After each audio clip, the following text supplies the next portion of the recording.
গৌর বর্ণ নধর দেহ, নাম শ্রীযুক্ত রাখাল। জন্ম তাহার হয়েছিল সেই যে বছর আকাল। গুরুমশাই বলেন তাই, বুদ্ধি যে নেই একেবারে। দ্বিতীয় ভাগ করতে সারা 6 মাস ধরে নাকাল।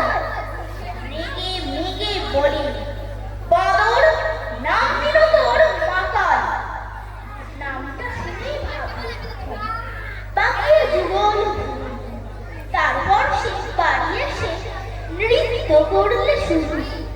হঠাৎ ছেলের মাতন দেখি সবাই তাকে শুধায়, এই কি?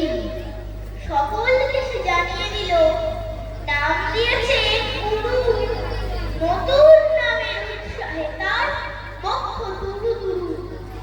কোলের পরে বসিয়ে দাদা বললে কানে কানে, মশাই ভাল পেয়েছি, বুঝিস নি তার মানে? রাখাল বলে, কখনো না। মা যে আমায় বলেন শোনা, সেটা তো গাল নয়, সে কথা পাড়ার সবাই জানে। আচ্ছা, তোমায় কি দেবো? চলো তো ওইখানে। টেনে নিয়ে গেল তাকে পুকুর বাড়ির কাছে। বেড়ার পরে লতায় চিঠা মাকাল ফলে আছে। বললে, দাদা সত্যি বলো, সোনার চেয়ে মন্দ হলো? তুমি শেষে বলতে কি চাও, গাল ফলেছে গাছে? মাকাল আমি। ওই রাখাল দুহাত তুলে নাচে।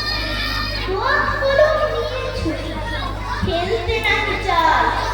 লেখা পড়ায় মন দেখে মা অবাক হয়ে যায়।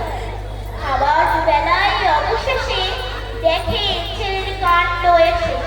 মেঝের পরে ঝুঁকে পড়ে খাতার পাতাটায় লাইন টেনে লিখছে শুধু, মাকাল চন্দ্র লাল।